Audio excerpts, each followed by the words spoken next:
From doing Regeneration, the 7B exit on this summer, and then I saw it had a few awesome female ascents, and then it was on my radar.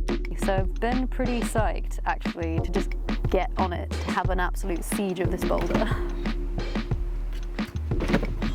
Just finished my evening session on Regeneration Extension. We're having a really strange October. I brought so many layers to the crag, and it was nearly 20 degrees.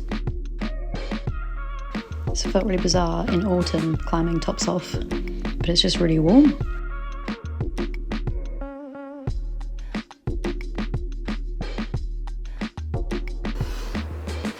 I am so psyched. I have a new high point.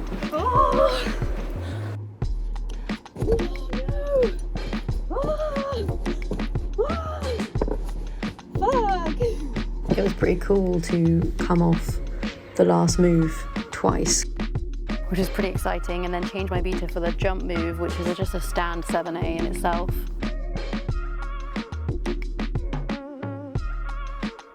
I kept just thinking like, oh, I just need to give it one more go, just need to give it one more burn, it's gonna go. But then ran out of skin, ran out of light. I only had one head torch.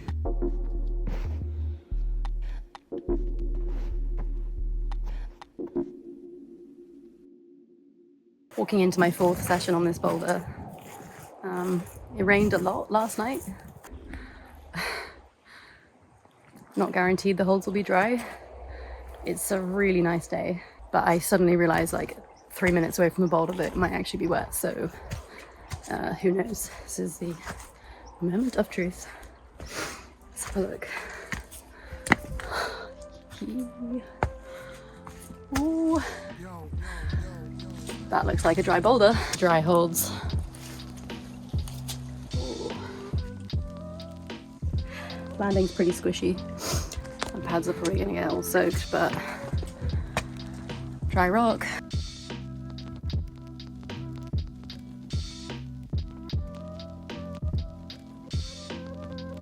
I want to do a little hold tour. Most of the holds are crimps. In fact, all of the holds are crimps. I lied. Are they all crimps? I think they are, apart from one jug at the top. Your hands on these start holds. Here and here. It's not very far, but it's actually the hardest move, and I will explain why. Because basically, so you start on this tiny little right foot here. That was a crimp. That is how tiny the small foothold is. It's probably the smallest foothold I've ever had to use. And the amount of like focus it takes to just think about placing that toe and how to apply pressure with it is ridiculous. And then there's a very big, quite good positive foothold for the left foot under there. So for me, that's the most like techie body positioning. It's powerful, but it's also like you've got to apply the power perfectly. Move to here. And then I take my right foot off of that tiny hold because I want to use it as little as possible to here, which is quite a high foot, but that's very me style.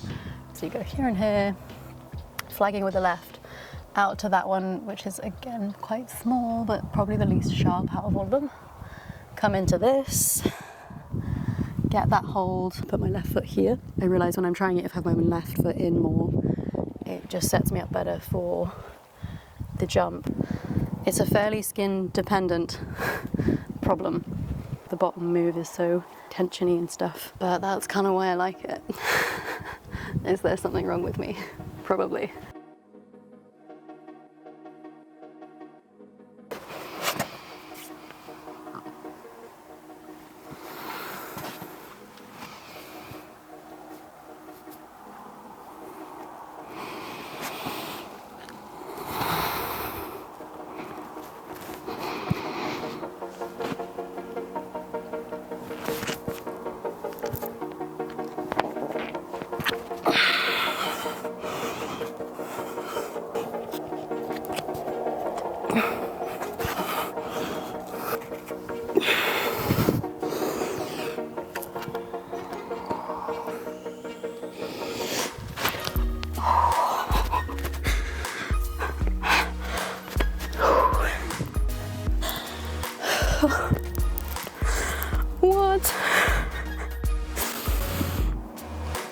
What?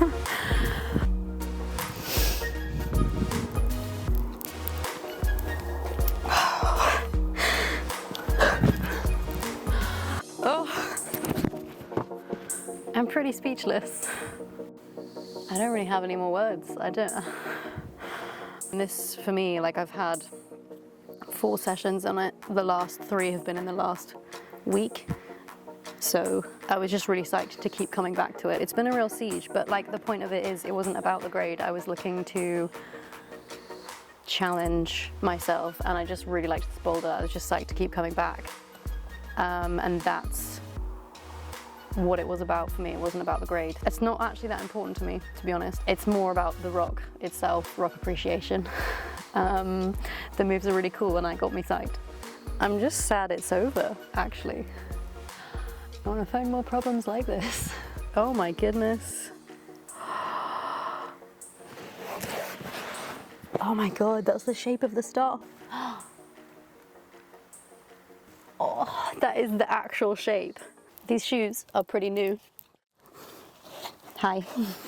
That on my shoe is how precise that foothold is. I'm going to talk about grades for a second. I feel really hesitant to comment on where this boulder falls as far as is it a 7B plus or is it a 7C for 3 reasons. Firstly, I don't really see myself as someone who can comment on the grade because I don't have that much perspective. I haven't climbed any boulders at this end of the spectrum, so I have nothing to compare it to. And secondly, it's very my style. I think one of the reasons I was so keen to keep coming back to it is it really played to all my strengths. I feel like I see very often people downgrading things when they try something that is their style. Because they don't realize that if it is your style, it plays to your strengths, so it's gonna feel easier. You don't have to try so hard, you're not working those weaknesses, it requires less effort to an extent. I still tried pretty hard on this, but you get what I'm saying.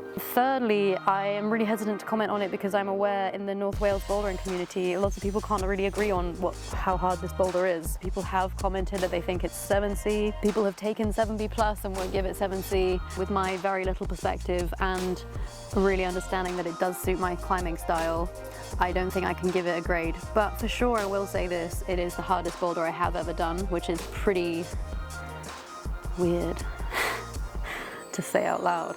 Honestly, again, I'm just psyched. This is just one of the epic, amazing, mind-blowing, insane boulders that we have in North Wales. If you've enjoyed watching the video, please subscribe to the channel because there's going to be loads more videos like this. This is a Climbing Calm episode where I bring you thought-provoking climbing content, and if anybody has watched this video and taken away something positive, then my time will not have been wasted. I hope you enjoy and catch you on the next one. I think I better go because I'm going to be late for my lecture.